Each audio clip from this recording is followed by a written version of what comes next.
Please, without further ado, Prof. Alaa, the opportunity is yours.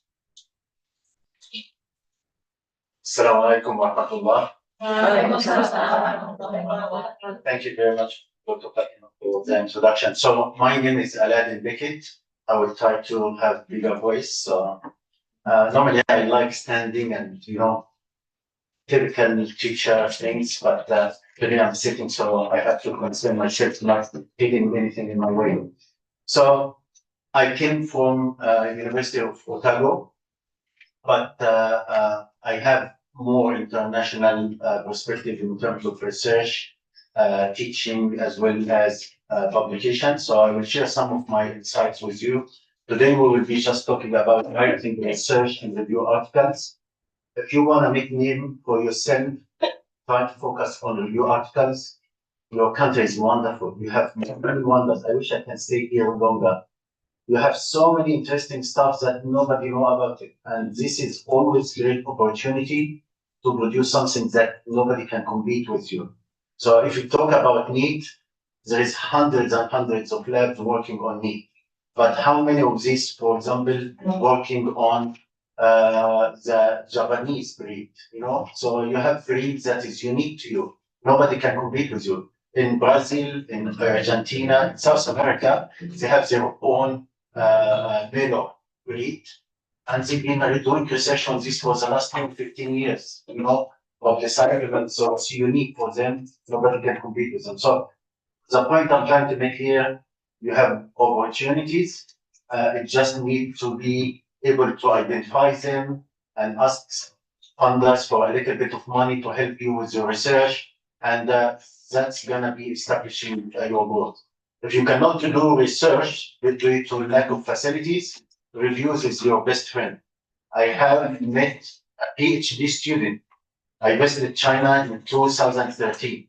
He was finishing his PhD in University South China of Technology. He's from Pakistan originally, but he speaks Chinese very well. 2013, he had only 2 papers. He had no H index. 2026, his H index is higher than me. Why? Because he's focusing on publishing reviews. He collaborates with collaborator in China, in Pakistan. He get me involved all the time, planning their review, tells them what to do, and then they have the numbers. I don't have numbers. My students, I don't want to say anything bad, but they are not really enthused. They are not really have the energy to go and do the research of literature. But in Pakistan, they have large classes. They have the students are interested to do something. They want to create a name. So they normally have this collective power where they organize team of 5 students who are really, really keen on writing. And they start planning a proposal for a review. Everyone contribute, and they publish a paper every month. So I have all respect for Adil, my colleague in Pakistan. And as I said, in really 12 years, he went from index nothing, probably he's 80 something now. So he's very hard worker. Okay, so today we will talk about research, articles and review articles. So who am I just to give you some information about teaching and research and all this stuff. So I would like to introduce myself so you can appreciate where I came from and why I should be giving you an advice. So I have some honorary professorial positions in about 5 or 7 universities in China. All of them are top class universities. I have also a professorial position in Pakistan, Alaa, and with King Saud University. I'm also adjunct professor at Lincoln University. That's where I did my PhD. So I keep supervising lots of their students, try to support them as well. I'm a member of the New Zealand Halal Committee, so I give them some advice about regulation, opinion, and we do lots of work looking at compliance with halal certifications. But we cannot compete with you. You are number 1 in terms of certification. I'm deputy chair for organization called CIGR. So this is International Commission of Agricultural Biosystems. This is basically like a world organization with more than 124 organizations. So you have here Indonesian Food Engineering Society that will be a member of this large organization. So I'm interested in post-harvest and bioprocessing. So I'm the deputy chair for the section 6, where we do post-harvest technology and assistant engineering. So I serve on a large number of journals. So I'm editor with food chemistry. I'm editor with another journal called Applied Food Research. This is about 5 years old, so it went from nothing, and now it's been back up to 6.2. I'm editor with Food and Biotechnology, Bioprocess Technology. This is headed by my good friend Darwin Sun. He's probably the third most famous food scientist in the world, so he's in that 270 something. So he's a very eminent researcher. I'm also editor with the DMPI for food and nutrients, as well as I sit on other journals as a editorial member. So I've been involved in editing and communicating research. I have been involved in research and communication of science for the last maybe 20 years or so. I'm really old, so yeah. So I also enjoy writing and doing research. I enjoy being in the lab, so I have been really interested in creating novel ideas, new information, and I feel this is my role as academic to be able to generate new information and communicate with other people. So to this end, hopefully I know one or two things about publishing research, and I'm happy to share these insights with you today. So what I would like to do is basically just talk about publishing research, why this is important, why the industry is putting a little bit pressure on us to publish, why you do the research and you should communicate it. So we'll give some reasons about why publishing is important.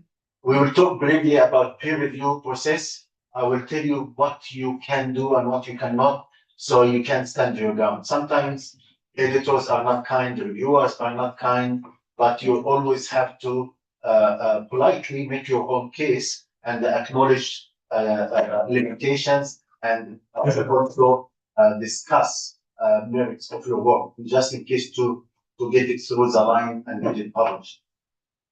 So we'll talk about what is the purpose of a review. We will talk about literature reviews, why they are important, and how you can utilize them to create a name and brand for your research. You need to remember, when you go shopping, you always look for brands. In science, unfortunately, there is branding. So from day one, when you start publishing quality work, you put your name on papers that you believe they are true and accurate, and they contribute something meaningful. You brand yourself as a good scientist, and people will be interested in collaborating with you. If you start publishing papers that doesn't contribute much and it's just numbers, the number games doesn't really create a brand or a good name for you as a researcher. So I do encourage you to do your best, create something useful, and that will probably be counted for you. So we will talk about how we can create a review article, and then things to avoid, and we'll have some conclusions. Hopefully you will be enthused by then. I don't like to give talks after lunch because people have sleep. So I hope you're not that group, okay? So we will have discussion. I will be more than happy to answer any questions. No question is not good question. All the questions are good in my book, okay? All right, so writing literature review is a really, really important topic, and there's so much information that have been reported, either in the form of publications. So this is very old numbers, maybe this is 3 years back. So I guess the numbers only will increase. So there's so many publications teach us how you write a review or write a research. what are the key components. Most of these studies are theoretical in nature. People will tell you information, but sometimes if you are not really familiar with the process, you get lost because you don't know where to start. So I like practical aspect of publishing, and hopefully this is what we are going to communicate. Again, if you go through the library, you will find lots of books that talk about academic writing, writing for science, and so on. And they are going to be really, really useful if you are familiar with the process. But if you start your baby steps at the start, it's going to be a little bit hard at the start until you start become familiar with the process. So there's lots of literature available there about how we can communicate science with sometimes with other scientists, sometimes with non-scientist reader or audience. So I will tell you my opinion about publishing, but this is keep it among us. Please don't publish it, otherwise many journals will hate me again. So Yes, being live stream though. is it? All right. So for me, what is happening in science and publishing now is that you go to find the funding, you probably do the research yourself, or you have a postgraduate student who is spending money, fees for enrollment, money for research, and you spend so much time in the lab and effort try to write the work and make it really, really beautiful.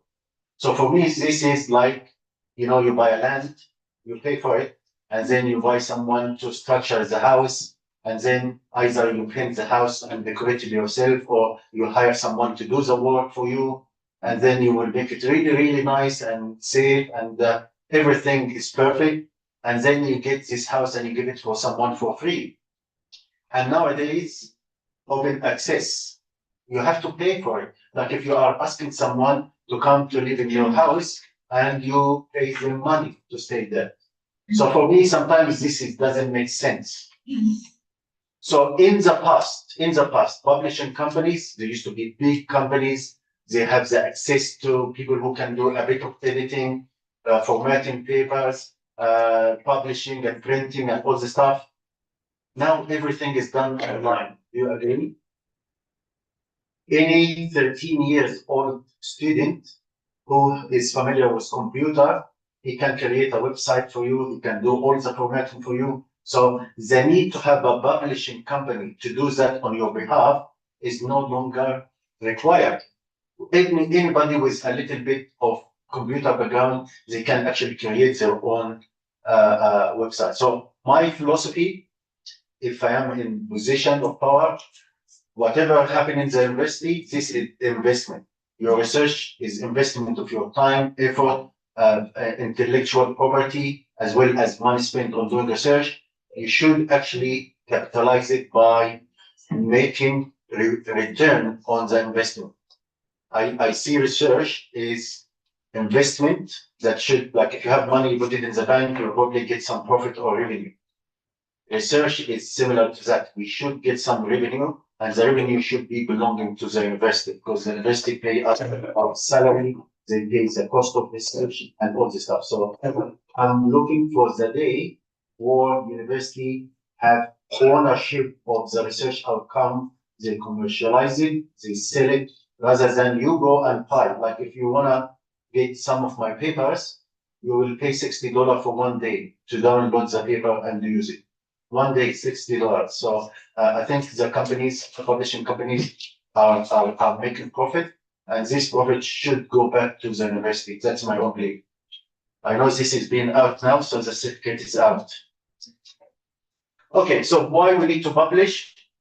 So publication is a way of communication, and communication, you get some benefit from that. So either you celebrate your success, something you are so proud of, you want to show it to the rest of the world or share it with the rest of the world. I achieved this milestone.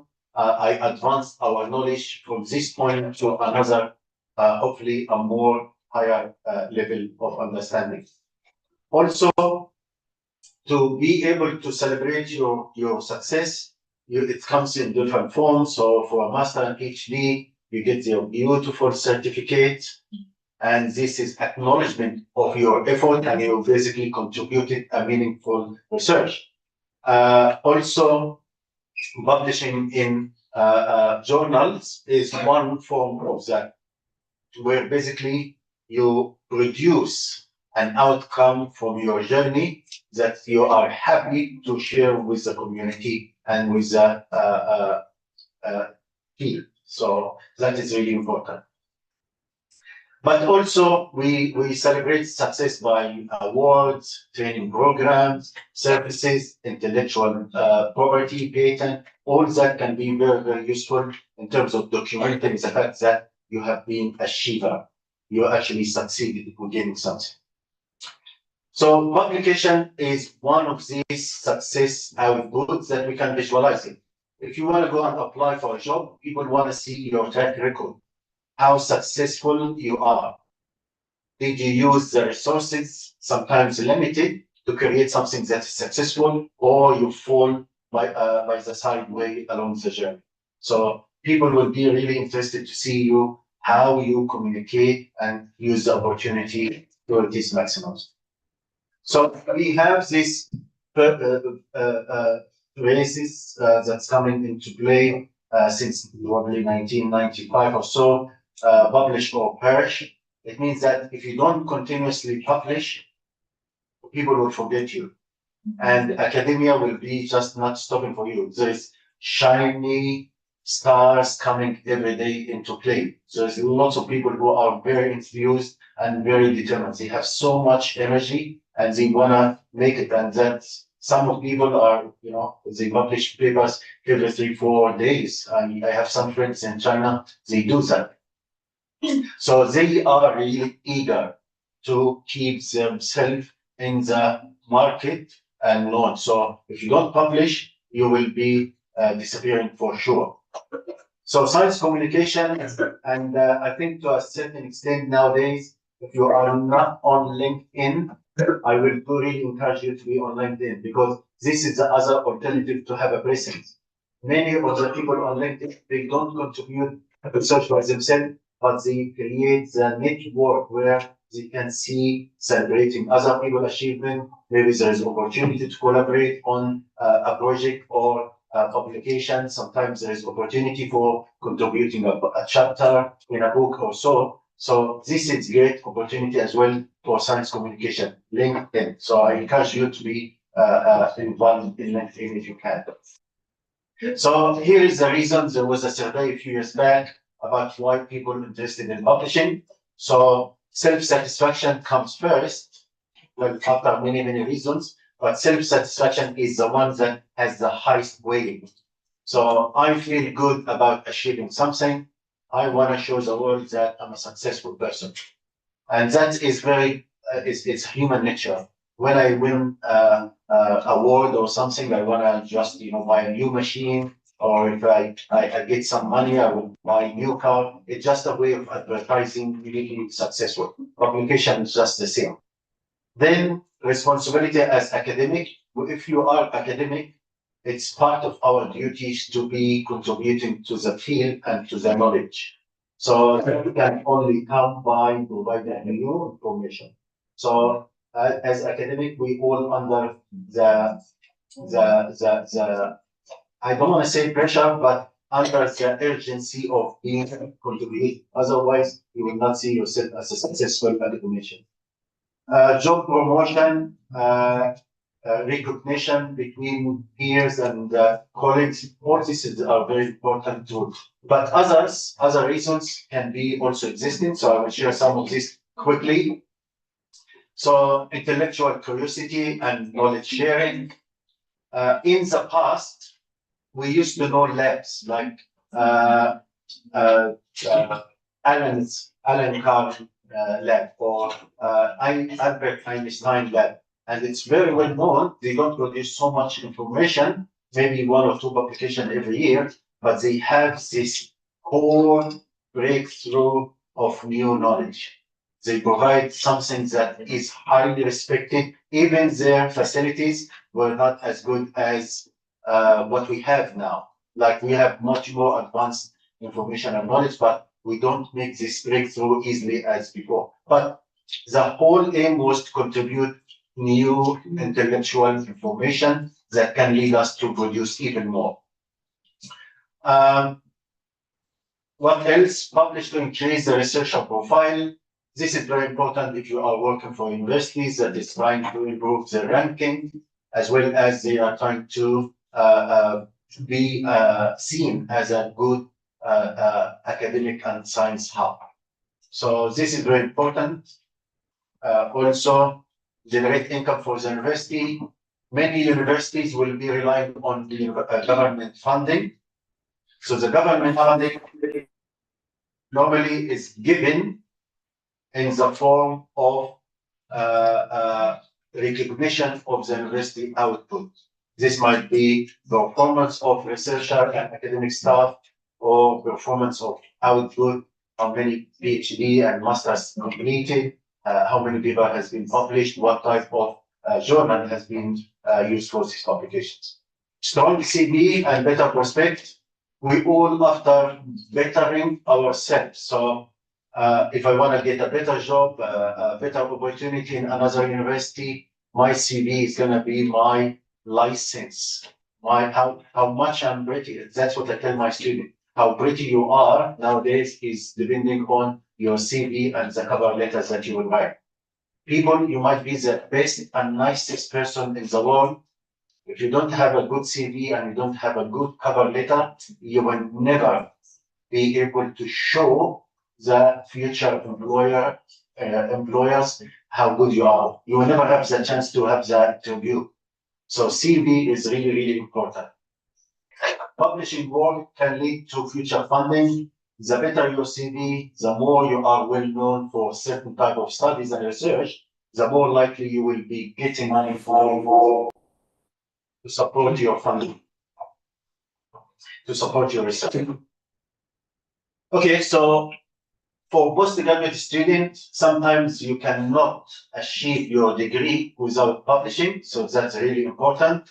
So you can get it really, really in terms of guaranteeing achieving your completion of your degree. Also, when you are trying to publish, in many cases you get feedback on your publication from reviewers. It's annoying sometimes, and we all hate reviewer number 2. Sure. But sometimes you get really some insightful feedback, and that can improve your thesis before you submit it for mark. So that can happen. So in many cases, some of the feedback can help you improve your quality of your thesis. As I said, CV is really important if you want to get employment or scholarships. Having a good CV is good. So many of you doing masters, we are looking for PhD funding. I had some insights about opportunities available in New Zealand for Otago. Some of this information has been shared over the last few sessions. So please get in touch with Dr. Fatima if you need some information. There's lots of scholarships. Some of them are very generous, but the generous one is very competitive. So they are looking for A or A plus someone has some publication. So that's where publication is going to be very useful for your CV. So this is my student. So the point here is that's supposed to be an animation. So his PhD. Okay, let me get out of that for quick.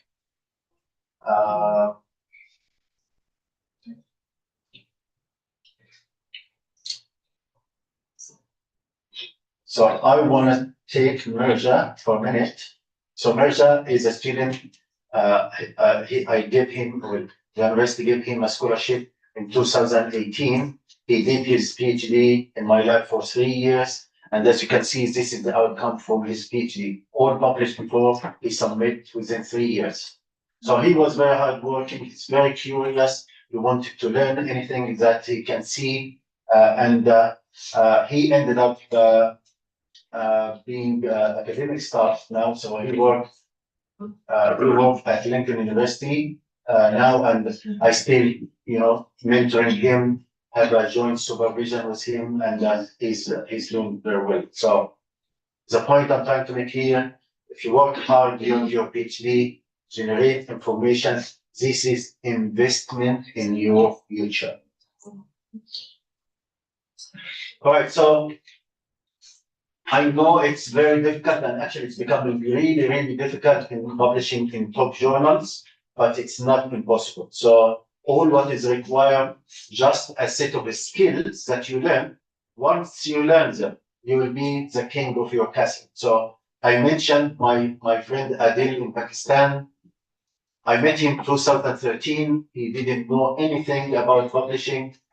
He tried a couple of times and then he knew the game and he becomes a master of the game. So as I said, from 2013 until 2026, he's probably published more than probably 200 papers or something like that. And his H index is 78 currently. So what I'm saying is that we need to learn the game, the rules, and the more you do it, the better you will become. It's like going to the gym. First week, my muscles is aching. Probably I'm thinking about quitting. But if I have the patience and discipline to continue, the next week will be less painful. By the end of the month, I will be enjoying it rather than I see it as a tedious task. So I always recommend it as, like going to the gym. Keep disciplined and be determined, and the outcome will be much better very soon. So when we are doing publication, we have to go through this horrible task of peer review. It's good and it's not good. So it's good because it guarantees a work that is published in the public domain that your student and undergraduate student is quality guaranteed. If it's left for anyone to publish whatever they like, we will have so much jargon, so much unverified information, and this is not good. So peer review is a quality control system, but sometimes it's abused by the reviewers. So as I mentioned, we all hate reviewer number 2, and now it's starting to become 3, 4, and 5 as well. So sometimes some of the papers that I sent for reviewer, the work is so appealing, so I get 7 reviewers accept my invitation, and now you have to handle and deal with 7 reviewers, not just 2. So depending on how good the work and appealing, you can get lots of feedback, but this is sometimes is good for the work. It makes it much better, especially if there is reasonable acceptance. So I might get 2 rejection, 3 major revision, and 2 minor revision. So I will not reject it. I will ask the reviewer, the authors, to go back and make a rebuttal to address the changes. Is it perfect system? No. With peer review system, it's really tedious. We know very well that lots of papers will be rejected because they are poor quality. And many of good papers also that are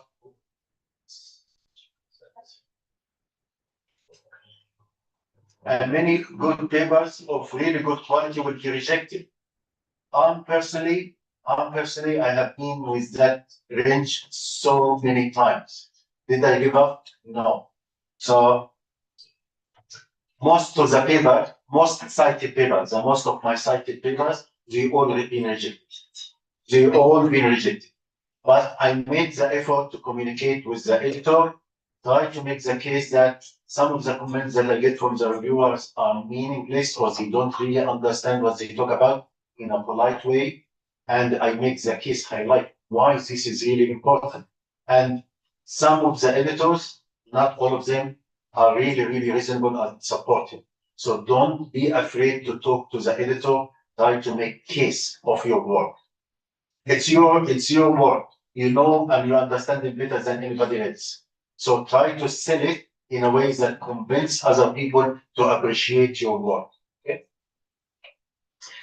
So unfortunately, there is no way to get experience except through experience. So I do understand that for master student, you haven't done this before. It's a little bit hard for you to learn, but As I said before, persistence is the key. The more you do it, the better you will get at it. It's almost like going to the gym or like cooking your favorite meal. The more you do it, the better you will come. Okay. So luckily, we are in academia. Academia is known to be a society where people, we do it because we are keen and we are interested in creating better generations. So you will find any academic in this institute very, very happy to share their own experience, their own understanding of the system of Islam to publishing, and they will be happy to help. This comes in different forms. If you are stuck with something, ask. If you are not sure about what to do, ask. If you don't know how to do it, ask. So you will find the help very handy. Definitely, this is very common in my university. So where to publish? Very, very important. If you have money, you will go and buy sand, mountain of sand, and you keep it for backing up, or you will go and buy gold, where potentially the gold will be more precious and more value. You will not buy sand. You will buy something that has value and it will increase in value. So publishing is like that way. If you have good work, research that you did really very well, it has significant impact. Don't go wasting publishing in local journals that nobody heard of. So you can publish it in Chinese journal, nobody will know about it, nobody can read Chinese except Chinese or maybe Chinese in Malaysia and Indonesia. So don't waste it. It's your effort. Nobody will know about it. You can go to put it in a journal that is better. At least you will meet people who might be interested in your idea. They might offer you a job, or they might offer you a research, a placement, or collaboration at least. That happens so many times. If you have a good idea, someone might be having the money, they have the lab, but they don't have the intellectual to push boundaries. So they're looking always for people who could. Or your best bet, try to target the best journal in the market. Because when you put it in your CV, this is quality verified, and people will be happy to accept your work as quality work. So we like to use the indexed journals. I will not spend so much time on that because you know about indexed journals more than I do. So they are the ones who are regarded highly by the government, by institutions, and they want you to publish there because it's credible source of or outlet for your work. Credible source or outlet for your work. So Scopus database, Science Direct, and ISI, Web of Science and Knowledge. All this is very good sources. So try to target some of the journals there. I know in many countries, MDPI is not considered to be a high quality publisher, but I have opposite opinion. I'm an editor for 2 journals. I have incidents that tell me this journal actually they have good integrity. Some of my good colleagues, if you go and look at the most cited papers, it's all from foods, from antioxidant, from nutrients, sorry. So they have really amazing output. I can show you some examples after my talk. So as I said, we try to publish in ISI journals because they have better visibility and higher credibility and good incentives.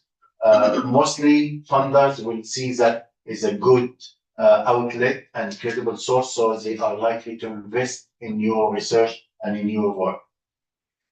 At least if the work was rejected by the reviewers, you will get some feedback that can help you to fix any issues. So when I review papers, I don't say, this is not good work, reject. This is very poor review. What I try to be doing is to provide some insight. So if the work is not really good, I don't want to give the authors the tools to manipulate the data and fix it and publish it somewhere. I need to highlight what is the gaps if the work is not really up to scratch, and hopefully they can fix it. So the total number of subjects or replicate is not sufficient. Or maybe they did some measurements that doesn't look correct. So I give them some insights, hopefully that can improve the quality of their work, or maybe they can complement. All right, so the criteria for choosing a journal, the number of journals is increasing every day. Like, I have an email I received today. Wiley is generating more 6 new papers, journals for food science on top of the probably 260 that already exist. So the number of journals is increasing every day, and they're putting more emphasis on open access because that is very profitable for the publishers. Don't misunderstand me. Publishing is very expensive process. They pay for people involved at different levels, technology, verification, management, and so on. So it's very, very expensive. So choose the journal that fit your work. If you are working on meat science like me, I will try to publish in journal of meat science or meat science. I will not try to publish it in Nature because it's not going to be accepted. I will not try to publish it in Nutrients or Nutrition, Journal of Nutrition, because again, it's not the best outcome. So choose the journals that fit the scope. Try with the best outcome in terms of impact factor, because that is the first thing that someone will be looking when you start writing your reference or citation. What was the impact factor of that journal? But impact factor is very tricky thing. So sometimes it changes. So I will give you an example very soon. Look at the journal ranking. Again, it's quite variable. Every year the ranking of journals change, but try to target the one at the year where you actually submitted. Look at the publishing frequency every month, every 2 weeks, every 3 months, and that is very important for the speed of publishing, and the time to publish is really crucial. So this paper, I wrote it and I submitted it to Meat Science. So as you can see, the editor of Meat, it's not here. The editor of Meat Science, the editor, current editor is a good friend of mine. He was there, and at that time the paper was rejected. And I think the impact factor for Meat Science at that time was 4. So being Aladdin, I don't take a hit and fall down. So I took the paper and I submitted it to the journal, Critical Reviews in Food Science. And at that time, it was #1 journal in my area, in all food science. So don't take rejection as something negative. Probably it's opportunity in disguise. So God wanted me to submit it in a better journal. And I knew the editor, probably he didn't, he was not very friendly. From past conferences where we communicate and discuss and ask each other questions. I'm a nice person. I ask good question with the aim of learning, not to show off. So, but there's friction, So that was an incident where you can turn something bad into something better. So don't give up, especially if your work is good. And this was a review that probably has been downloaded more than 5,000 times by now. So the criteria for choosing, as I said, time to review, how long it will take them to review. This is very important, especially if your graduation is dependent on getting the publication done. Some journals are very fast, MDPI, and they are very annoying editorial system. Sorry to say about annoying because they are pushy. Like they send the review and within 7 days, please submit the reviews, please submit the review. They keep you under pressure and you want to get this pressure away, so you will go and do the review and submit it, get it out of your system. Unlike other publishers, sometimes the reviewers, they take their time and they ask for extension and another extension. And they have some papers that have been under review for 5 months. And I don't want to invite new reviewers, because if I invite new reviewers, I end up with 7 reports, which is too much for the authors. They get annoyed. And sometimes I invite new reviewers, they take long time as well. So timing is very good. So all journals now will tell you how many weeks or days on average the revision process. So keep that in mind. Friendliness of the editor, kind editor are a precious commodity nowadays, okay? Sometimes the editors are a little bit hard-headed, or full of themselves, and this is exist. I've dealt with so many editors who are, I'm afraid to say, not really professional. But I worked also with some editors who are really good, and they are willing to help, and they make balance between authors and reviewers. So we need to find some of these if you can, and if you find editors that is not friendly, don't waste your time talking to them, because talking to them is like talking to the wall. Okay, so if the editor is not good, don't waste your time. Rejection rate is very important. Some of the journals, they are proud of advertising. We are 95% rejection rate. That's good. They are looking for the top 5%. But also, you will be competing with research coming from countries who they have much better facilities. And like China now is making it really, really hard for everyone else.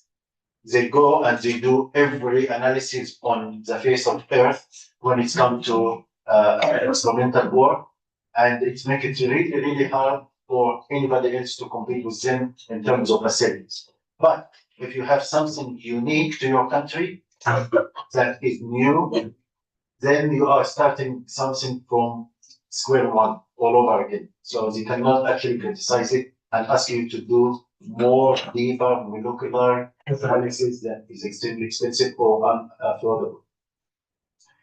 Look at the quality of the review. If the reviewer is giving you not good quality feedback, very likely this is the standard of the journal, so try not to really continue. Look at the editors or the editorial board members, who they are they well known in their field, do you know them by name from their work, and that will give you some indications or hints about the quality of that journal. So again, this journal, Food Chemistry, it used to browse themselves at the time. I think this is 2015, I think, or something like that. So they browse themselves as 90% rejection rate. Now it's 70%. So I see the statistics during our meeting, so it's about 70%. I sent this paper and it was rejected, but it's published at all. What was the reason for rejection? They said the English of the manuscript is not good. So just let me explain. David Hopkins is a good friend of mine. He's editor of Meat Science. Okay, he's Australian. So all his life, he's very good and immaculate when it's come to writing. So I know he's perfect English speaker and writer. Alan Carn is British. So this is top quality, English capability. He's a colleague of mine in biochemistry. And me, okay, I'm not really a native speaker, but I'm very good with what I do. So, and Finha is Vietnamese, but he did his undergrad in Otago in New Zealand. He did his master, PhD. So he's pretty good. So when I got this rejection for language, I wrote a letter to the editor of the journal at that time. It was Gordon Birch, Professor Gordon Birch at University of Reading. So I wrote to him, I said, if the language of this manuscript is not good, that means there is something horribly wrong in the education system in Australia, in Britain, and in New Zealand. So he was polite. He came back and said, just do a bit of browsing and resubmit it, and that's it. So that's where an editor can understand that some of the authors, the reviewers, can be hard-headed. You have to remember, if you are working in certain area, you have competitors to you, either locally or overseas. There's people who are working on the same project as you are. You are not the only person working on the research areas that you are in. There's competition, and some people will not let you publish your work before them, because if you publish it, that means they cannot publish it. Okay? So sometimes there is competition, so you need to be aware of that. All right, so let's look at the 7 sins of deadly sins of writing. So I will go through this very quickly because I start to see you guys are already getting distracted a bit. So very important: no data manipulation, no falsifications, no data. This is the most deadly sin. If you falsify your data, you're actually writing the death certificate for you as a scientist. Nobody will respect your work anymore. Okay? Duplicate manuscripts. If you have a manuscript that was written in Bahasa here and published here, don't try to write it in English. People will find out, and you will be having your work retracted, and you will have a horrible, horrible reputation. The next one is redundant publication, something that doesn't contribute to the field.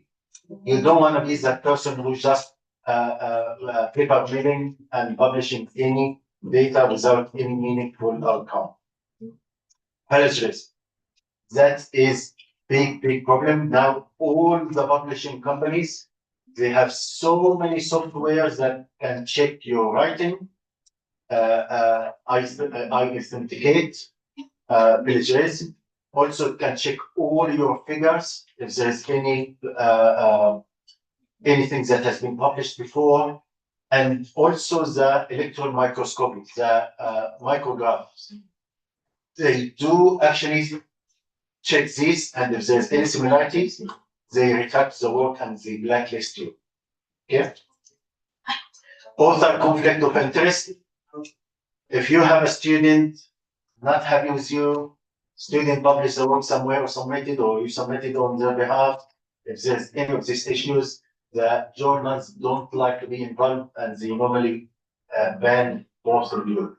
So conflict of interest need to be declared at the start of the submission, and make sure that there is no any conflict of interest between the authors or with someone outside. So if you are funded by a company and you are promoting their product, you need to declare that. Okay? Animal use concern. This is a very, very big thing. Most journals care about animals more than humans. Most journals care about animals more than humans. So animal ethics is a big issue. In my university, I've been struggling for years and years just to get animal approval. For human rights, it's not, everything is clear, but with animal ethics, they are like gods. You have to worship them. Okay? So animal ethics is really, really important. Most journals will ask you to confirm getting an approval, permission. Human come after animals. So if you're using human, try to make sure that you have human ethics approval as well. So a few things to consider before writing. You need to understand, is there any really achievement that can be communicated through your work, significant advancement. So if heating rice will make more gelatinized, which has been confirmed by other people, unless you're really adding more insight about the mechanisms involved, or the impact on digestibility, or stem growth in student or infant, don't communicate something that already can be considered me too. So don't repeat what we already know, because journals will consider that waste of their time. Hypothesis is straightforward. You have a clear hypothesis. I feed the infant or the children this amount of protein. This resulted in increase in height after 6 months or 1 year. Very clear. and you have a hypothesis that you are trying to test and verify. Did the experiment test the hypothesis? Very important. Is the control is appropriate? In many scientific experiments, sometimes there is positive control, there is negative control, and sometimes there is control that can be added as a vehicle. So you need to have all these controls in place. Don't ignore one of them because that will be very easy reason to reject your work. Can you describe the study in 1 or 2 minutes? So that's basically, we have a story to tell. This is basically what it's all about. Do you have a story to tell shortly that is convincing? And you have to write the message also in a couple of sentences because most journals now, they ask you to write abstract 150 words to 200 words, very precise, direct, and important. So those who have the most to say usually say it with the fewest words. So you have to be romantic here, you know. When you want to be in a story, the most important lesson I learned when I was doing my PhD is that if you have a sentence that can put it in fewer words, that is the best thing you can do. So here is the I will share with you the golden rule later on. So things to consider when you are writing tables and figures must be clear and concise. Tables and figures should be standalone. Standalone means that you don't need to read anything or investigate anything other than the table or figure. Everything is there. You should understand the table or the figure on its own, self-explanatory. Read the references. Now it's a big issue in most journals, especially those who rely on ChatGPT or AI generative systems. There's lots of fake references that made up by the ChatGPT and AI. Once they see that, they blacklist you and they put notice of unethical use of information. So that is becoming big issue. So please don't use AI to write for you or to generate references for you. AI is misleading. They are listening to us now. Okay. So very important. The source of information, you read it, you know exactly what is the message that was communicated. Rewrite it in your own words and write down the reference yourself. Also, reading the references is very good to tell you who are the people that might be able to review your work. When you submit your work, you will be requested to submit 3 to 4 potential reviewers. So you can pick up the one you feel like the work is good, they understand your work is relevant to them, so they are happy to review it. Otherwise, your work will be sitting in the management system for a really long time. So when you are choosing the journal, read the instruction to authors. If you take you need to use 7,500 words maximum. Don't try to make it 8,000 because it will be rejected. If they ask you to write and use 45 references, don't use more than that because it will be rejected. So read the author guideline because that is very important. If you cannot, and this is where I come from, if you cannot follow these simple instructions and make sure that your submission meets this instruction, how I can trust your science? Make sense? So please be careful. Again, quality of the journal is very important when you are choosing the outlet. Use template title and summary. So template title is something that is catchy and interesting that makes the work is appealing for other people to read it. And make good choice of your authors. Dr. Fatima has been very kind and good host for me over the last 4 days. There's no way I would put her as a co-author. Okay, she's lovely and I like her so much, but this is not a reason to have her as a co-author. But if we decide between us, oh, this is a good study, let's work on it. I will do this, you do that, then we have good collaboration. So don't write your friend name on your paper because he shouted you breakfast or matcha tea. Don't do it, okay? And also, just be respectful for people who are people. So I always tell my students, the work they did, it's not their own work. It's relying on the technician who helped you, who helped them, people who made sure the work is progressing. If you have access to the lab, someone taught you methods, someone helped you to interpret the result, these people should be co-authors. So be thankful to the people who are helping you by acknowledging their effort. How we are doing for time? We still have 15 minutes. 15 only. Yeah. Okay. All right. So structure of the manuscript. So you know what is required. Different journals have different sections. Like sometimes the abstract is a background. So just read the information and just structure according to the guidelines. Okay, what should a good title be? The fewer words, the better. So I have some of my friends, they publish these papers. Nitric oxide is not a laughing matter. I think this is corny and corky title. It's just very interesting. Also, another Dutch friend, we work together. He wrote that paper, electrical stimulation. When more is less, electrical stimulation is basically putting electricity in carcasses to make them eat more tender. But there is no parallel line. You will reach certain peak, and after that, the tenderness become negatively affected. So this is interesting title, and it can be really appealing.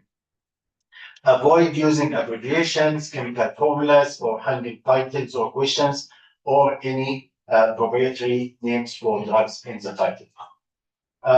This is a golden rule.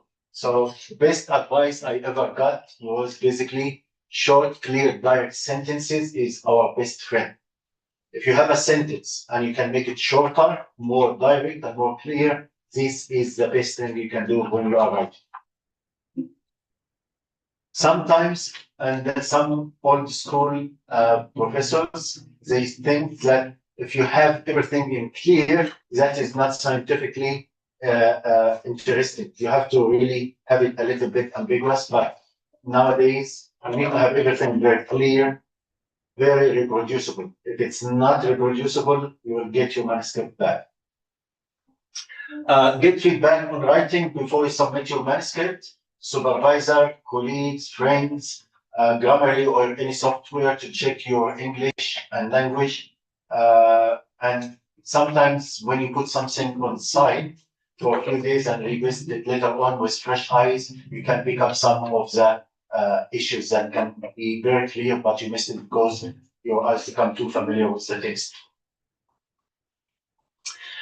Use transitional words when you are writing paragraphs, something like also, again, furthermore, first, secondly, then, lastly. All these expressions are very useful when you are writing paragraphs and linking some sentences. Always put the emphasis at the start. So if I have a ball and a dog, and I say the dog plays with the ball, so the emphasis here is on the dog.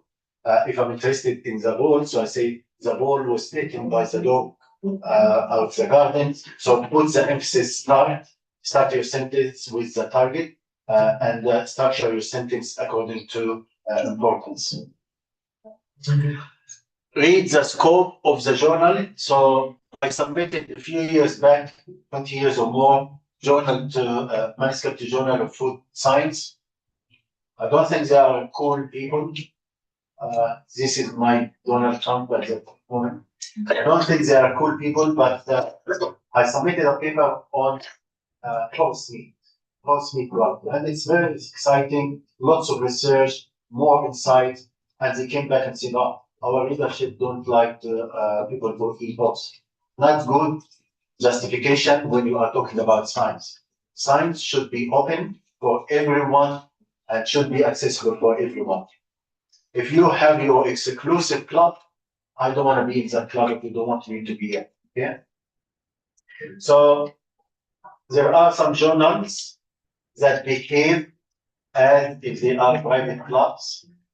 So don't waste your time with those. Code science may be one of them. So sometimes I have some problem with also comprehensive reviews. Sometimes they provide unkind comment to the student, and I'm 100% against that. In fact, I had an argument because the feedback should not be directed to the student this way. If you have something to say it in a respectful manner. So, okay, one of the things I need to clear, I ask my student, master, PhD, to be the corresponding author. Why? Because I'm in the business of preparing researcher for future work. And future task is that they need to write the papers, they need to be able to publish it. So I get them the opportunity to be involved from day one. Many supervisor and professors, they feel like, I should be the corresponding author because I'm the senior. I have the opposite because I want to train. They are in my lab to be trained. And that's why when the student got unkind comments, I was very angry, more angry than the student. Okay, so read the scope and all this stuff. Make sure you write a good manuscript that fit what is required. Page numbers, line numbering, total number of figures and artwork, the total number of word pages, etc. Just make sure. In writing a manuscript, don't mix between British English and American English because it can be picked up easily, and reviewers don't like that, and journals don't like that as well. Write a cover letter that puts the case for your work and why should be a good contribution to the journal. So this type of information is really important for SIM. Now you see that the editorial office is the center point between the authors and the reviewers, and they communicate everything. My role as an editor to be fair and considerate and evaluate the scientific and the merits of the work. So if someone rejected the work, it's not the end of the world. If the work is good and the author can address some of these issues, why not? If the reviewer is impolite, I will take them out of the system because authors should be respected for contributing their work for free. Okay? But we know that reviewers sometimes they act as the devil advocate. So they busy scientists, they don't have much time. They actually volunteers. They don't get paid for any of their reviews. So in a sense, if they are fair devil, I'm happy to work with the fair devil. Actually, they're quite good. They can help the authors. But someone who is aiming to cause damage or to be unfair, this is where problems can arise. So we normally look for 2 to 3 reviewers, but sometimes I get more. So sometimes I get 8 reviewers, and if I cancel any of them, they are happy. They spend time and they don't want to be cancelled. So I sometimes some papers get more number of reviewers, and these reviewers they spend time reading your work. Sometimes they actually time to help. So take their guidance and comment with open mind and heart. If you can address them, that's great. If something that doesn't make sense, make case for it and communicate with the editor. So you will be very happy. Don't give the reviewers reason to reject your work. First, language, it's not clear to reject. If you are missing statistical analysis and it's not clear, they will reject it. The presentation is not clear in terms of figures and tables. Again, it's not going to be acceptable. If you talk about yourself like you are the only researcher who works in this area, they get really angry and they will reject your work. So just try to write a good discussion, acknowledge other people's effort, and try to make sure that it's coming as a nice story. So when you are writing a rebuttal or response, just be polite and be balanced in your argument. When I was young, I was hot young blood. I used to argue and make lots of sarcastic comments. It didn't help me much, you know. So, but if you have a fair comment, just go for it. So I had last year or the year before trends in food science. I had this guy Bekhit. He was. We had a very good paper about blockchain of halal meat supply in New Zealand and the world. And it's very, very good paper. It's really, really outstanding. And he came back and he said, "Oh, you forgot to mention this paper in your manuscript, and you didn't include this paper in your manuscript." The paper, he said, we forgot to mention, we cited 35 times in our manuscript. That tell me that he didn't read anything. The second paper was about economics. Something has nothing to do with applied science. It's just economic equations that, for me, it's like hieroglyphic. I can read the hieroglyphic, but it's meaningless. So I went back, I said, with all due respect, you did not read my paper because I cited this paper 35 times and the other paper has nothing to do. He came back very rudely and said, my decision stands. And that's where I start to become argumentative and rude as well. Because sometimes when you get really negative feedback and people don't reason and have common sense, the only way is that you return the unkindness with unkindness comment. Anyway, I don't advise you to do that. This is the situation. So be kind and polite. If you have a decision or a point of opinion, just communicate it in a polite way. So once you submit everything, that is the time to pray. So yeah, so that is very important. Hopefully we'll succeed. So there is no substitute for hard work except hard work.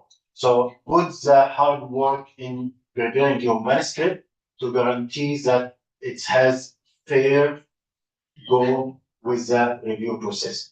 If you are not putting hard work in preparation, you will have more hard work time to sell it because every time your work is rejected from a journal, the chances of going into a good journal is less.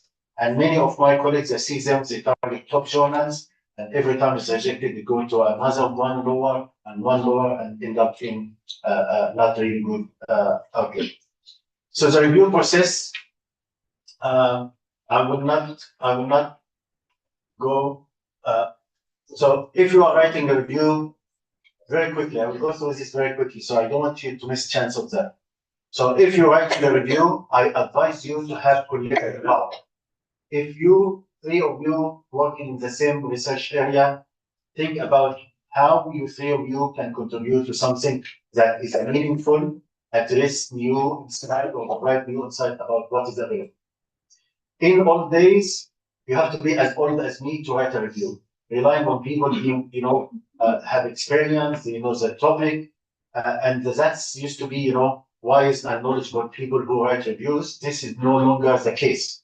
So nowadays we have young, handsome people from my lab. They publish papers. So Zohaib is a wonderful guy. He's from India and he did his PhD and co-supervised him. So he's the most productive person I ever met. So he finished his PhD maybe 5 years ago. He's a professor now. He published 10 books since then. In his PhD, he published 9 research papers, 3 review articles, 5 chapters. He is very, very talented. So for him, writing is easy, not to me, but he's very, very hardworking person. So as I said, young people can also. This is another student also from Scott from China, and this is my star PhD student. Amit Chapandi is a professor in Belgium now. Again, he was very, very hardworking, very, very smart guy. He's a top quality researcher. And Yakun, she's now my colleague. She finished her PhD and now she's working for Otago University in my same department. So what I'm saying is that being young is not an excuse for you not to write review. In fact, it's more as a reason for you to write. Why? Maybe you have more time than someone like me. I'm very busy. I have to handle lots of things at the same time. Hopefully, you have your project, and if you work really hard on a review related to your project, it makes your project even better because you know exactly what's in the literature, and you will have some ideas about how you make it better. Okay, so what review? Good review should be outline up-to-date important research, critical evaluation. And the key word here is critical. Don't go and say Aladdin described this. Dr. Fatima stated that. We want to what Aladdin and Dr. Fatima together mean to the rest of the community. So you need to digest the information, come up with new insight, and be critical in your evaluation. If Aladdin says the sun is brown, criticize, say everybody knows the sun is orange. So Aladdin, unless he's wearing sunglasses, the sun will never be brown. Okay. There's a couple of other things. Identify potential gap in knowledge. This is very important. When you are trying to sell your work, you need to tell the other people where the opportunity for research lies. What you can guys do for research. Okay. So when you start writing a review, just follow these steps in terms of establishing the idea. It might be group effort, 3 of you, 4 of you, sit down, decide what we would like to write about, who is going to do what. Planning, reading, research, and analyzing the data. There's so many different types of review. There's bibliometric review, there is critical review, there is comprehensive review, there is so many different types of reviews. So decide what form you would like to do and go with it. Drafting and revising. So here's just comments about each one of the previous points that I made. So I will not go through this. They are available for you in the handout. Dr. Fatima has the information, so feel free to get it from her. Okay. So this is my way of collecting information. Looks that's old school. Old school. Nowadays you have end note and other zero or something like that. So you have so many different data collection softwares. But I mean, a few years back I used to have all the papers printed on the floor. So this is encasement or groupment for the paper style. So for the analysis task of the literature, you need to be able to summarize information, use this information that you read, and make new text, synthesize them. So you are basically collecting the cotton from the cotton field. You take the cotton and make it fabric and cloth, and then you start making something new. So this fabric can be beautiful dress, can be wide or tight, short or tall. You can do it the way you like because you have the critical way of thinking or presenting it in that way. And then try to look at what the alternative might be, what other people have used, and try to give some sort of advantage. So if everyone is measuring vitamin B12 in infant as indicator or biomarker for certain biomedical issue, why you don't include other form of vitamin B? Maybe they might be more important. So that's where the comparison might be coming strong. So in your own word, try to write the information, don't cut and paste because that is going to be harmful for you.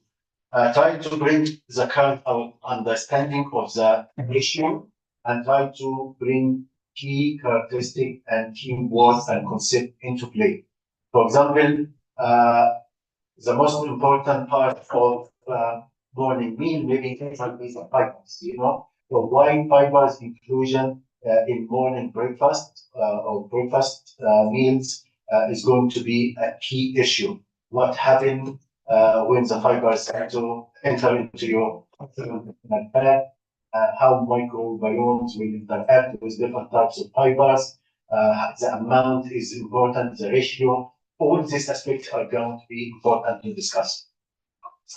Bring current controversy or debate and theories about the issue. So if people, and it always is, if there is different schools of thought that can provide different hypotheses, include them at balance. If you would like to make an opinion about which one should be more relevant, make that so, but provide the evidence for that, okay? So tables. I like summarizing information for tables because it helps you to structure your text.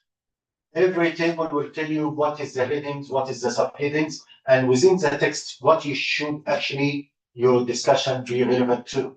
So if the strains here, the microorganisms that is available and collected from different types of meat model systems, then I can talk about how different meat systems can have higher risk associated with certain microorganisms and why is the case. I can relate that to the steps in terms of slaughtering, cleaning, preparation. I can bring it to treatment, hot water, cold water, using preservatives. I can bring it to environment where it's been raised.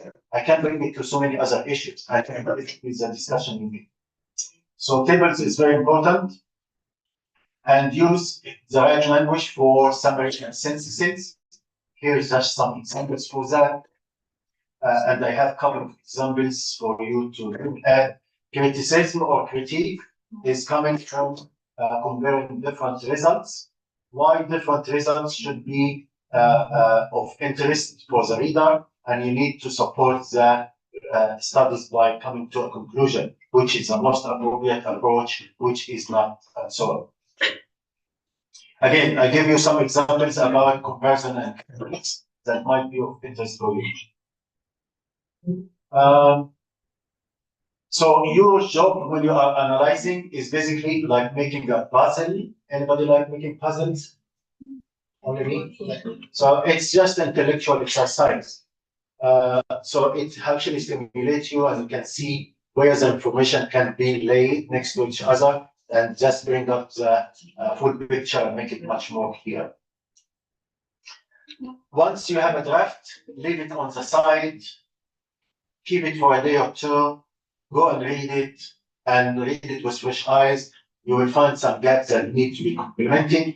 Pass it to a friend of yours who you can trust. It's going to be give you a good feedback, and that will be again help if the colleagues cannot see links or something is missing or doesn't understand something. That means that something needs to be revised. Again, I give you some examples here. So the last thing I would like to mention is conclusions. So conclusions should be not summarizing the information in full, you already discussed that, but mention the key concept or main findings briefly and tell us what that means. So for example, if you study investigating food sold in l'époque for children, and you will find that most of the snacks will contain a high amount of reducing sugars. Okay, this is your finding. What does it mean? Here in conclusion, we'll say how this high reducing sugar will impact infant less than 5 years or elderly older than 60 years old. How this can affect them and what actually is required to manage that. So this is your opportunity to provide some sort of what this information means. So explain so what if you have high sugar, so what does it mean? Glycation processes or oxidative processes is increasing, how this is going to affect the subject. So try to connect to the current study, especially if I mentioning future research. What is missing and should future research be interested in investigating? So please use the citation correctly and use correct citation. Sometimes when you read papers, you go to the reference, it has nothing to do with the sentence, and that is big problem. That tells me that this study, whoever evaluated the work, actually didn't do proper job. So do citation, use standard format, and use bibliographic record. Avoid these following things: plagiarism, irregular quotations, reply to quote, don't use it correct often because that's not really good. Unintroduced quotation also can be problematic. All right, so before you submit, you need to revise your manuscript to fine tune the drafts. So here is just some tips for revision. Ask these questions when you are looking at the title, the introduction, and the body of the text, and also the conclusion, how everything is meaningful and it's connected in a coherent way. No effort spent on checking spellings and grammar is wasted. This is the best thing you can do to avoid, as I said before, even people who are native speakers, they get comment about this is English is improper and you need to improve it. So just make sure that you do. So in summary, as you read, try to see the big picture. Your review should provide an overview of the state of art of the research. Include any those resource materials that help you shape your argument. Resist the temptation to include everything you have read, only the key seminal research that can be very important. Balance summary analysis as you write. Keep in mind your purpose of writing. Who is going to be your readership and what actually you are trying to achieve by submitting this for publication.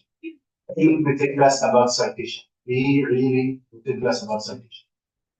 So if you get any negative feedback from colleagues, from supervisor, from reviewers, don't be discouraged.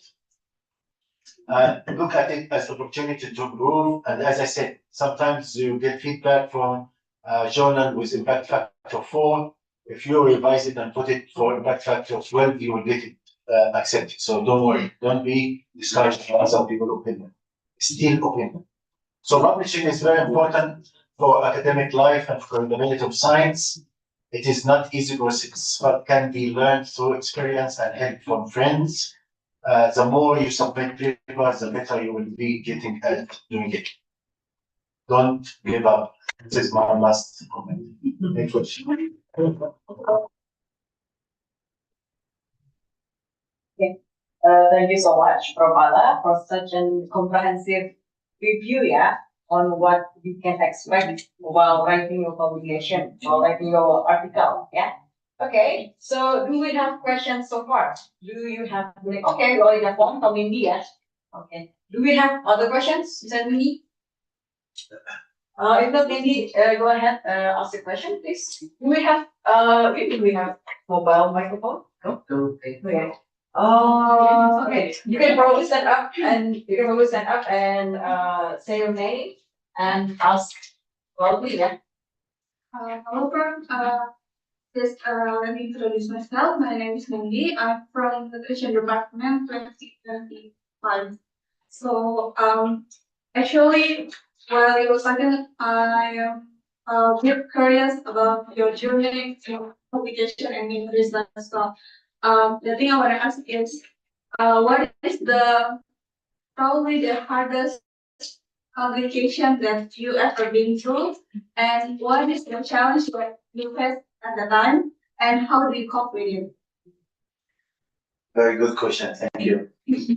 So the hardest publication was for a PhD student, which I have still now. She's finalizing her PhD. So she wrote, maybe I can bring it here if I have the. So I will stop sharing and I will go. So if I go to the internet and I go to other news here. So I look for not Mirja, I look for Salome. So Salome is a current PhD student in my lab. And oh,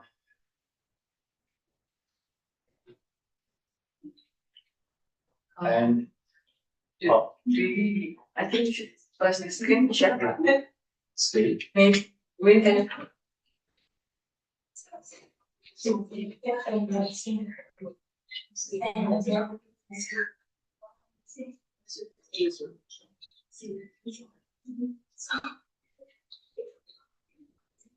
Agnes. Okay. You always win with win. Win was win. Yeah. So Salome, she's been very active, and I like that about her. So she tried to publish this paper.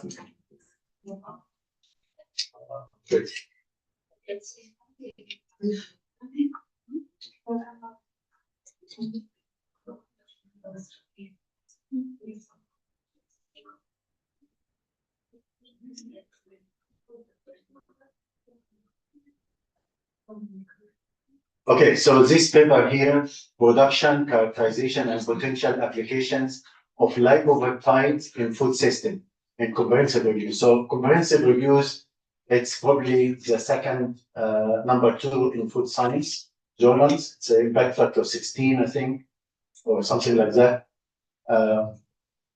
But the editor and the people in that office, not really professional. So it took her about 2 years, and comments that are completely unreasonable. I tell you, this is water, and you come back and say, what is in it? Tell me water, it's water. And they are not really, their understanding is very poor, and it wasn't very pleasant experience. It took 2 years, and it's wonderful review, very, very comprehensive, lots of good science. She worked very, very hard for it, and we helped her a lot. And so it took 2 years to do that. While she's working on that, I got an invitation by Molecules. This is DMI journal. And I said, we would like to offer you a free publication for review. What do you think? So I told Salome, since you're reading, so normally when you are reviewing, you have the collection of references, you have a database. So this database is your wealth, this is your treasure. You can always revisit it and look at it. I want to show you something, but I don't, can I borrow your phone?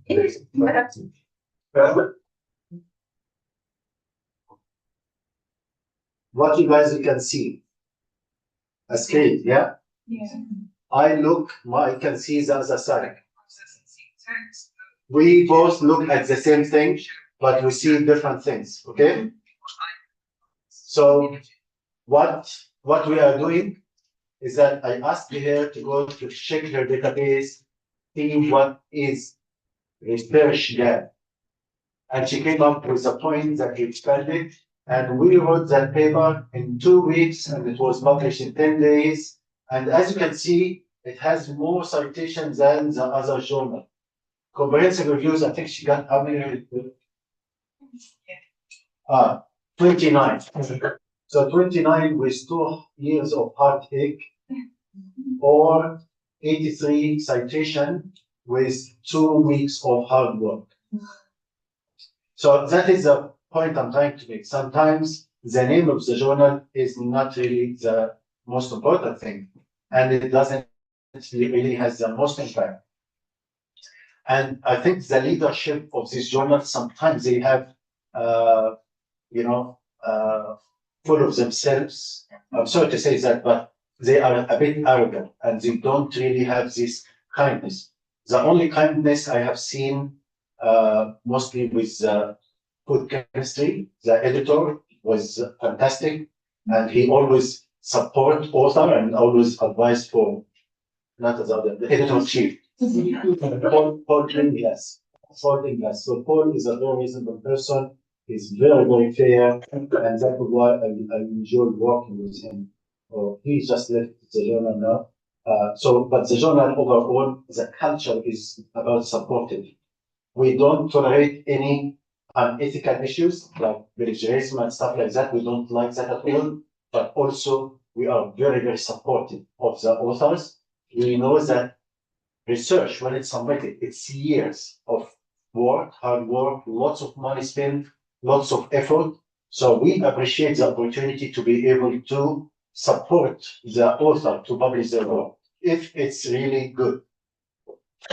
So this type of culture is what I try to promote, is that we as editors should be impartial, fair for everyone, try to promote ethical issues in publishing, and try to have good research community.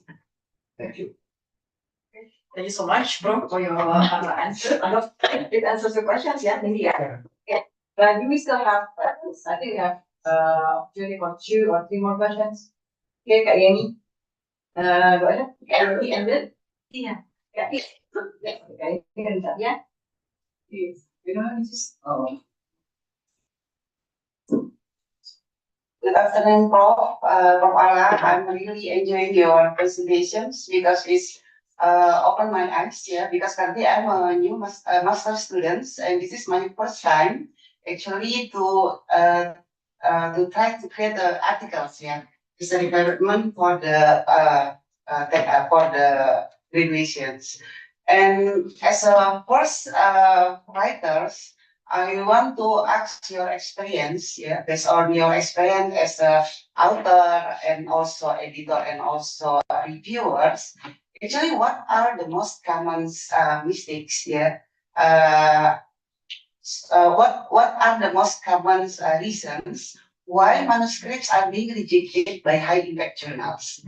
Yeah, and can you also said to us, yeah, what practical step can we take as author to address this issue before submissions? I hope my questions clear for you, and thanks for the book. Very clear. Thank you very much for the question. So, I think many journals, they would like to have a brand. I talked about the brand before, branding yourself as a good researcher. Also, journals want to brand themselves as a really good journal, communicate good science. So if you have research that doesn't contribute any novel aspects, very likely the journal will be reluctant.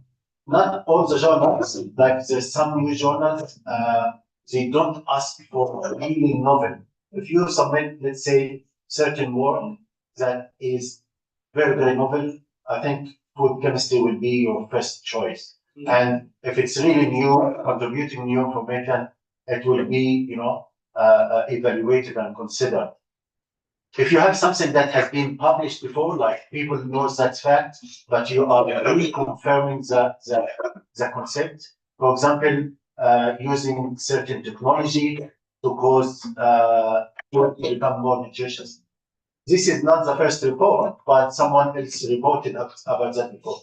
There are other options that can be used, and it's still good options. For example, journal applied of food research, impact factor 6.2, they don't really require novel research, maybe something that confirm observation, something that is not really breakthrough. So that also there is advances in food chemistry X, all this will consider work that is not 100% contributing new knowledge. So first thing is that, is it novel stuff or not? The second reason for rejection is that if the manuscript cannot be read, like the language is not very clear, there is missed match of numbers. Sometimes you say you had 20 people doing the research, and in other places you say only 18 were doing the research. If any conflict of numbers, this gives this trust. People cannot trust the work. So just proofreading is very important. Making sure everything is according to the journal guidelines, and that will be really giving good chance for that. Unfortunately, top journals, they always are crazy about technology. So if you are doing research here about plant material, they want to look at all the technologies that can help us confirm the nature of the compound. So we're using LC-MS, using FTIR, isolation, purification, using NMR. This type of technology is really important for characterization. If you are doing evaluation for human trials, any research related to blood work, biomarkers, anything that is considered to be state of the art, it will really support or enforce the quality of your work. So you will find it much easier. Okay. So I hope this doesn't discourage you if you don't have all this technology at your fingertips, but you do what you can. And as I said, if you are interested in contributing something in high impact journals, reviews are very good. And for reviews, you don't need machines, you don't need money, you need just patience and persistence. Yes. Okay, thank you so much, Prof. I hope that answers the questions. Yeah. We have one more opportunity for the last question. Yeah, at the end. Yeah. Welcome. Thank you for the opportunity, Miss. Let me introduce myself. Prof. My name is Tia Gita Widyasari. I'm from Doctoral of Epidemiology 2026 class. I want to ask you a question based on my experience as a beginner author who has never published in a high index or high impact journal before. And it's my first experience to submit the manuscript as the uh, uh, as the Corresponding author. yes as the need to submit. I faced a lot of rejection or major revisions. I realized that I still make many mistakes and have to revise it or seeking other journals. But I want to ask you, do you have suggestions on how to stay motivated to continue to the publication process? Because sometimes I feel that I spend my time or my effort, but have not reached the goals that I hope to achieve. So thank you. Thank you very much. I do understand your frustration a little bit, but you are very smiling, you are, lovely person. So it's good that you still have this willingness to continue and not to give up. So I think this is very important to test it. But as I mentioned before, most of the rejections can come from how you are selling your product. So really, sending your manuscript for publication, you are trying to selling your research.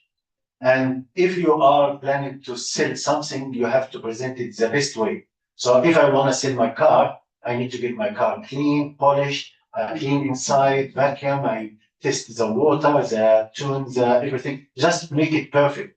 Otherwise, if the buyer come and see a little bit of dust, they will not be uninterested, no? They will not be interested, sorry. So what I'm saying is that you need to have the best quality you can have. And to achieve this best quality, don't rely on yourself because, as you said, you don't have much experience in writing and publishing. Rely on people who has done this before. It will make your journey much easier. And that's basically what I try to do with my student. I don't know if Salom is there or not, but you can see she published a lot and she published stuff from my lab. I have stuff that I had nothing to do with it. So she published colleagues from Iran and stuff like that. And I'm very happy to support her. So I can read her manuscript, give her some feedback. And that is the culture that I try to set up. I'm pretty sure here you have lots of experienced people. They might be too busy, but if you approach them try to see if someone has the time. If not, just send me your message, say, Aladdin, I have this, what I can do. And I like to help young people because I feel like it's much harder. Although we have much larger number of journals nowadays, but still much harder because most of them paid journals. And many of them, the non-paid ones, they are too picky, or they try to find a reason to reject rather than a reason to support and publish. So maybe it's just, you send it to the wrong journal. Maybe you need someone fresh eyes, someone has nothing to do with your field to see and read and give you some comments. I'm happy to do that. Okay, thank you so much, Prof. Alaa, and I hope it somehow stimulate your motivation, ya Kak Iya ya. Anyway, it is actually quite common for us to get rejection, and even me as a lecturer myself, there was once when my paper rejected 7 times before the on the 8th attempt it was successfully published. So it is also actually a common problem, not just for students but also for lecturers as well. So really, I hope that we can all still be motivated, and of course, you can always talk to promoters or the co-promoters or even other lecturers like me, for example. I can also ask also for said are willing to read your manuscripts, and maybe with your teachers in here we can kind of knowing what is needed to be done better. Yeah. Okay. Anyway. Do you have a site, like a club or something, people, postgraduate students who can help each other? Not at the moment, Prof. But I think it's very important to create this safe environment because sometimes you are not sure can you trust someone else who is mind. If you create an environment that is safe for people to share ideas and support each other, this is something good to, especially in academic environment. Okay, that's a good idea, and maybe we can try build at evaluasi, yeah, because evaluasi, our head of department is already here. Maybe we can start from our department evaluasi, yeah, to try, helping our students to publish more easily and more having motivations, with all the rejections and all the challenges. Okay, unfortunately, because our time is up, so we won't have any more time for question and answers. But before we close this session officially, I would like to invite Ibu Asi to give our token of appreciation to Prof. Alaa, because actually this is the last activities. This is the last activity that we have here with Prof. Alaa. Prof. Alaa has been sharing with us his expertise from Tuesday. From Tuesday, oh yeah, okay. But before we close the session, actually from Alaa, as I mentioned before, we have one present for one most interesting questions.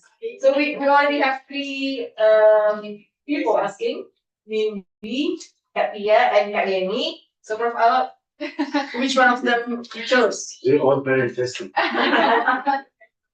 Shall we go to the paper of scissors? Yeah, go ahead. Yeah. Okay. So people, if the 2 of you can stand up, please. Yeni, Katia, and me. If the 2 of you can stand up. First of all, let's give a round of applause for them. Because all the questions are very good and really, reflecting, I think, the challenges that all of us here are facing. And now let's do it rock, paper, scissors. You know how to do it? You know how to do it? Okay. Let's do it Indonesian style. Oke, dari sini aja ya. Pemimpa ayu gang beren. Kali ini dimulai dengan front, so Prof can give you the present. I had more, but it's all gone. So I wish I had this group first day. So this is for you. Just a small chocolate from me. Thank you, Prof. Your chocolate is very good. Thank you, Prof. Pada mau nggak? Ini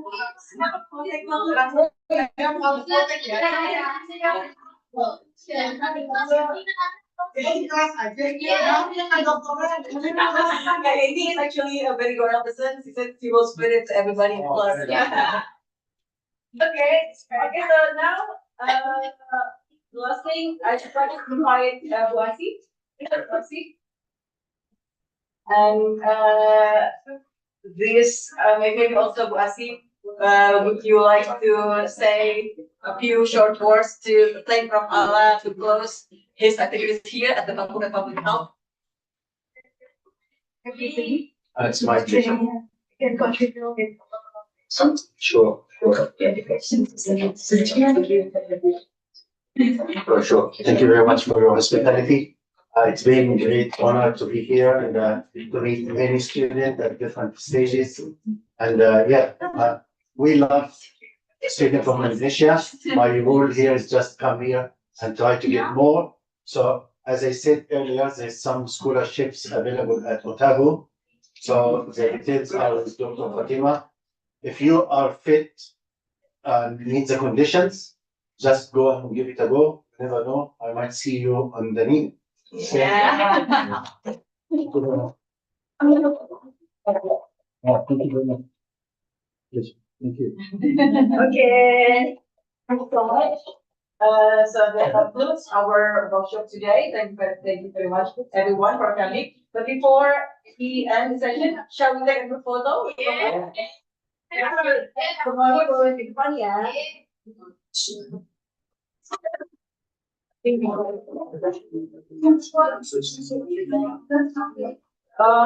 Oh yeah. Maybe. Ini bisa dimatiin nggak ya?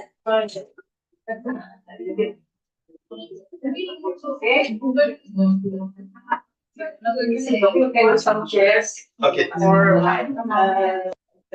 Prof.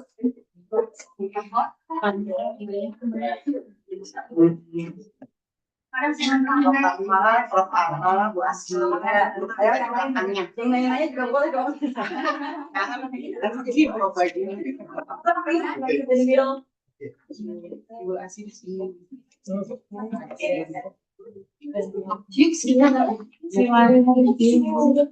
Semangatnya mau. Aku belum lagi tahu problemnya apa.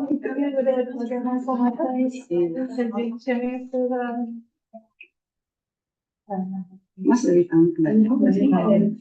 Ini nanti pakai